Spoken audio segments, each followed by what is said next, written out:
member from Peace River. Thank you, Mr. Speaker. I was going to make a different statement today, but after participating in yesterday's events on the steps of the legislature, I wanted to instead expand on comments made by my colleague from Edmonton Centre. Yesterday, we celebrated an incredibly important event in this province, the 100th anniversary of allowing women the vote. Yet in 1916, this was considered a risky ideological experiment. Women were supposed to stay at home washing dishes.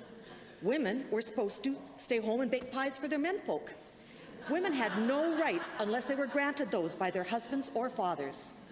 But there was a group of women activists who refused to accept this idea. They put forth the risky ideological concept that women were actually persons. In 1913, a group of these idealistic women marched on the legislature only to be mocked by the Premier. Their ideas were dismissed as risky ideology that would break up homes and leave children being raised by servants. Allowing women to vote and be elected would damage the economy and kill jobs. Those against suffrage argued that it was dangerous to change a system that already worked very well. Thankfully, there were those in government in 1916 who were willing to entertain the risky ideology of giving women the vote. Last May, Alberta voters, men and women, voted for a government with a new ideology. They wanted a government that would do things differently.